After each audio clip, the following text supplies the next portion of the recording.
Nikmatnya bihun goreng disiram dengan kuah kacang tentu menggoda, apalagi ditambah dengan potongan bakwan ataupun tahu goreng. Nikmat ya pemirsa.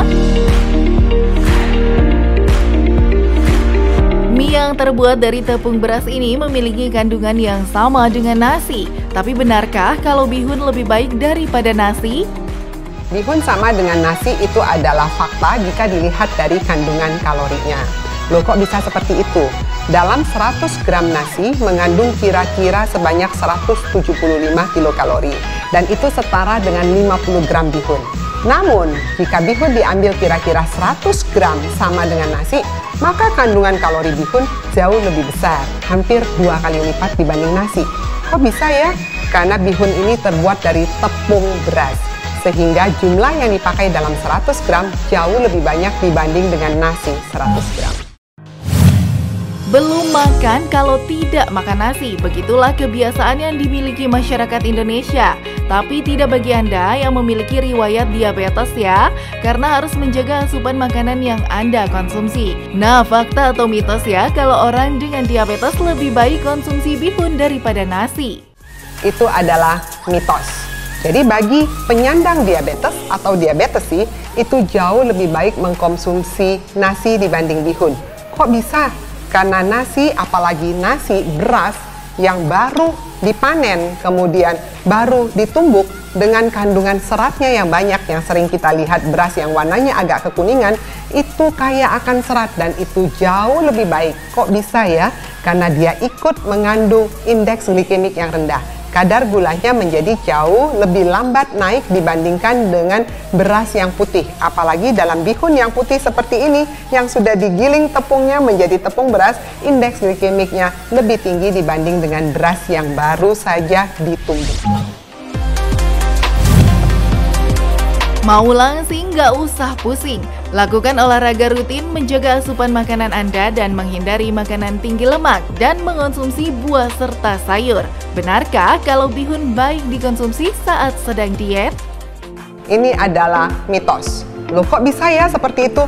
Ya, secara energi, bagi mereka yang ingin berdiet artinya kita harus perhatian pada jumlah energinya. Nah, secara energi antara bihun maupun nasi dalam jumlah yang sama, memang betul bihun lebih tinggi, hampir 2 kali. Namun jika nasi diambil 1 porsi dengan bihun 1 porsi, nasi 1 porsi kira-kira 100 gram. Bihun 1 porsi kira-kira 50 gram, maka mereka mempunyai jumlah kalori yang hampir sama. Tapi yang harus diingat bahwa bihun ini mempunyai indeks glikemik yang lebih tinggi dibandingkan dengan nasi, terutama nasi yang berasal dari beras yang baru ditumbuk dengan kadar seratnya yang jauh lebih. Fakta mitos selanjutnya, katanya orang dengan alergi tepung lebih baik mengonsumsi bihun daripada mie. Benarkah? Dan itu adalah fakta. Jadi bagi mereka yang menderita alergi untuk gluten, itu akan jauh lebih baik mengkonsumsi bahan-bahan yang berasal dari tepung beras atau bahan-bahan yang berasal dari beras dibanding dengan yang dari terigu. Kok bisa seperti itu? Ya, karena gandum itu kaya akan protein yang dikenal sebagai gluten. Dan bagi mereka yang sensitif atau alergi terhadap gluten, maka itu sangat tidak dianjurkan. Maka paling aman untuk mengkonsumsi bahan makanan yang berasal dari beras.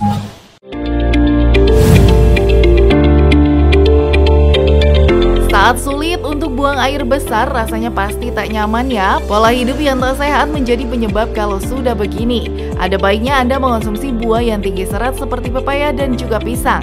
Nah, selain buah dan sayur, mengonsumsi bihun juga dapat memperlancar pencernaan. Itu fakta atau mitos?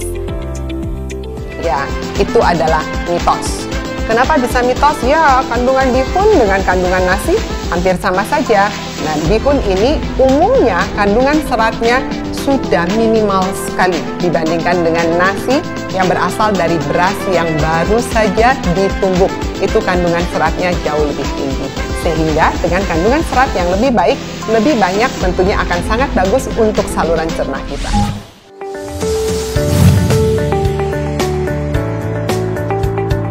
Bagaimana tertarik mengonsumsi bihun supaya Anda mendapatkan manfaatnya bagi kesehatan? Yuk simak tips berikut ini. Bagi Anda yang suka mengkonsumsi bihun, bagaimana cara yang terbaik untuk mengkonsumsi bihun? 1. Perhatikan jumlahnya. Jumlah bihun yang paling baik adalah kira-kira sebanyak 1 mangkok kecil atau kira-kira 50 gram, itu setara dengan nasi. Jadi nasi 100 gram setara dengan bihun 50 gram. Yang kedua, yang harus diperhatikan adalah jangan mengkonsumsi bihun tok atau nasi tok. Kalau mengkonsumsi makanan itu harus dengan menu yang seimbang.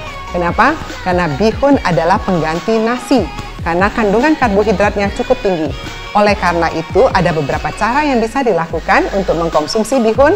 1. Perhatikan jumlah protein yang ditambahkan. Yang kedua, perhatikan juga jumlah sayur yang akan ditambahkan supaya kita mendapatkan tambahan serat. Dan yang ketiga, perhatikan jumlah minyak yang diberikan.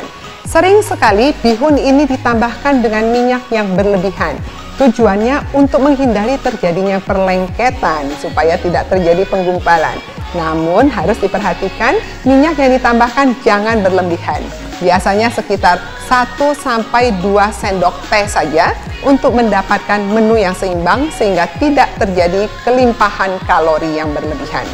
Lalu yang berikutnya, kapan jadwal yang terbaik untuk mengkonsumsi bihun? Sering sekali bihun dimakan sebagai camilan. Jadi setelah habis makan nasi, lalu untuk snacknya diambil bihun bersama dengan bakso. Ini adalah hal yang tidak betul. Kenapa? Bihun itu adalah pengganti nasi. Jadi kalau sudah makan nasi, jangan lagi ditambahkan dengan bihun. Pilihlah salah satu. Mau nasi dengan menu seimbang atau bihun dengan menu yang seimbang. Bagi kita-kita yang sedang menjalankan ibadah puasa, maka sering sekali kita lihat banyak sekali bihun dipakai sebagai menu buka puasa. Jadi diberikan bihun goreng dengan siraman kuah kacang. Bolehkah itu? Boleh saja asal konsumsinya tidak berlebihan. Jadi hanya kira-kira 1 porsi saja. Yang harus diingat, kuah kacangnya jangan berlebihan. Kenapa? Kuah kacangnya itu rasanya pedas sekali ya, dengan rasa cuka ada sedikit, dengan rasa pedas yang luar biasa.